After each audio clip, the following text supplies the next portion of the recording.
stepped off the plane first. And then the Americans took their first steps into freedom. Leading the way with enormous grins on their faces and yellow ribbons in their hair, Elizabeth Swift and Catherine Kobe. The rest of the Americans quickly followed in a motley assortment of clothing, but with the same smiles and obvious joy. Their welcome punctuated with handshakes and hugs and kisses from Warren Christopher and other former State Department officials. To name just a few: Barry Rosen, Michael Moeller, James Lopez, Gregory Persinger, Billy Gallegos. Inside the VIP lounge at the airport, these very important former prisoners were given the chance to greet their rescuers, to drink fruit juice and coffee, and to speak with local reporters. Some were buoyant. Others sat quietly and stared. In one of the only bitter notes, one of the former hostages, when asked how the Iranians treated them, said, "They lied to us constantly. I hope Allah never answers their prayers."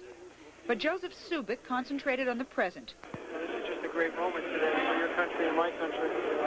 Thanks the Algerians for getting us released. It was just absolutely fantastic.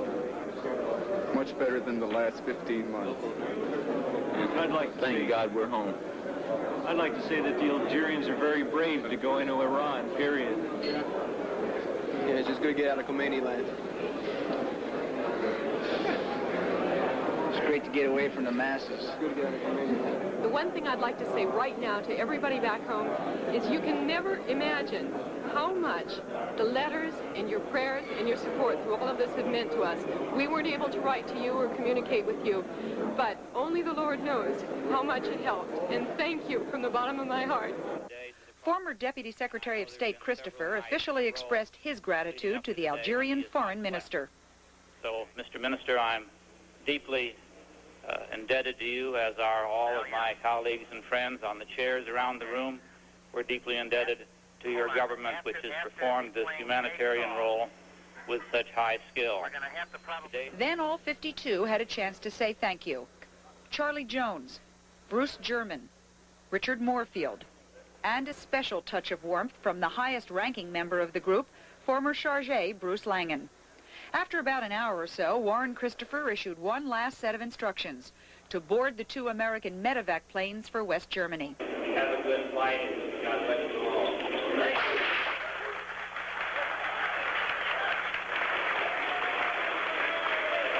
The stopover on free soil seemed like a tonic for the 52 liberated Americans as they headed for the next leg of their journey with considerably more spirit and energy. For one released hostage, it was the first chance in 444 days to tell how he really felt. God bless America. Lynn Scher, ABC News, New York. Well, there they are. They have been our national obsession now for 444 days, and they are just about to complete yet another leg in their long journey. I hope that we are able to go to Peter Jennings in Frankfurt now. I understand that we will be losing our satellite to Frankfurt in the not-too-distant future. But at the moment, let's switch over to Peter Jennings in Frankfurt. And Peter, again, give us a sense of what awaits these people as they come to Frankfurt. What has been prepared for them? What will they have to endure, or how will their trial of the past 444 days be made easier for them? Well, Ted, I think I can put that simply by saying that we've been listening to Barbara talking to her columnists, and her guest columnists from Los Angeles say that they've been watching pageantry turn into power there in Washington tonight. Well, overseas, we have seen all the preparations made to turn despair into hope and captivity into freedom. And the whole intention here at Frankfurt and at Wiesbaden, 20 miles away, is to give them a sense of freedom, to give them a sense of Americana, to let them go through what Bob Dyke, our correspondent there, so accurately calls the decompression process. They'll have American food, they'll have American objects. And speaking of your inauguration crowds, look at the crowd we have here on the flight line at Rhein-Main Air Force Base. There are 10,000 Americans and their dependents here, and people appear to be flocking in from the surrounding region. So when the sounds rang out from Washington's inauguration balls, we think we're competitive over here, I can tell you, Ted. Peter, I know there has been some talk of a debriefing. Is it literally a debriefing, or is it more of an effort to help these people get back into the swing of things? Or do they need that kind of help to get back into the swing of things, do you think? Well, it's clearly a combination, Ted, of debriefing. The State Department, the Central Intelligence Agency, other agencies will want to know as much as they can about who held them in the embassy, what the conditions there were like. You're correct to say, however, that on the other side, it is to do as much as they can to make the 52 Americans feel normal, to make that whole process back into a society which has changed in their absence as normal as possible. The intention, on one hand, to make them aware that the world has gone on and changed, that their families have in some cases changed, but also to find out as much information as they can about the people who held them and the political intentions behind them. All right, Peter, I'd just like... Bruce Lang, and that's the biggest smile we have seen. And listen to the crowds. Colonel Scott in a blue sweater was right behind him.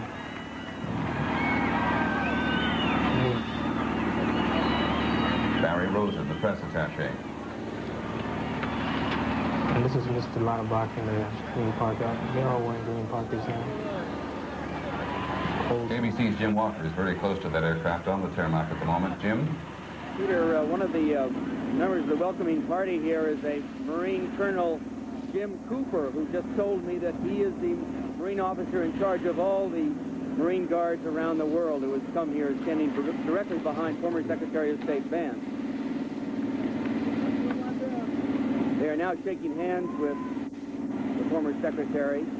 That man waving, Jim, we can see a picture very close up here, and the picture is, of course, Robert Ciodi, not that one, the one just went by. One of the oldest of the hostages, and that is Secretary of State Vance. He was the political attaché and was accused by his hostage holders of being a member of the CIA. Mr. Needham, Mr. Corning coming down right behind him. Thank you. Mr. William. And a gentleman who has his suit on from the real world. They were issued or offered when they got on the planes copies of the Stars and Stripes, the U.S. military newspaper of Germany. And it's on live German television at this very moment at 10 to 8 in the morning. And in the town of Wiesbaden itself, Baden standing for Baz, it's a very beautiful spa here. It's rather a pity the hostages, the former hostages, don't get a chance to see it outside the bus windows. There's been a tremendous interest and quite a lot of criticism, I might say, of American foreign policy, that we didn't do something about it sooner.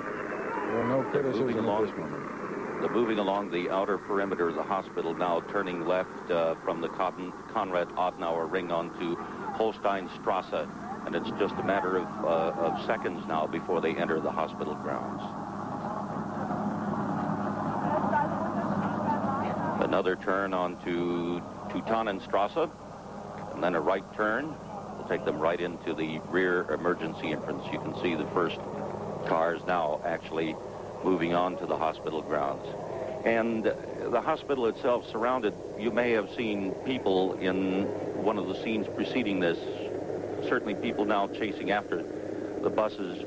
These are a mixture of U.S. citizens and citizens of Wiesbaden who have come out for this so early in the morning. U.S. Air Force nurses up there on the balcony. Peter and Bob, I'd like to ask Dorothea Moorfield at this point, at least to join us and to be with us. You don't have to say anything if you don't want to, but if the spirit moves you, Mrs. Moorfield, please do. Thank you, Ted. Ted, I might say that we can't hear Mrs. Moorfield overseas much as we would like to, so you'll have to tell us when she's speaking, and we will, I assure you, be quiet. Well, we had a little insert of Mrs. Moorfield at her home in San Diego watching the television as the buses make what looked to be the last turn coming in toward the hospital. Bob, you're going to have to guide us through this one.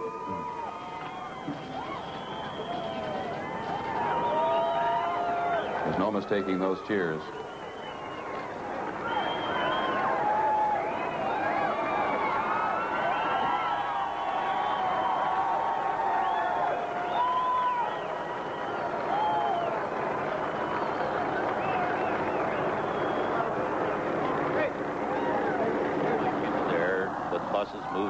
Ahead, slowly towards the entrance where the returnees, as we call them now, will be greeted by the hospital's commander. Just a very brief ceremony, and then they'll move on inside the hospital itself for a briefing in the hospital's auditorium.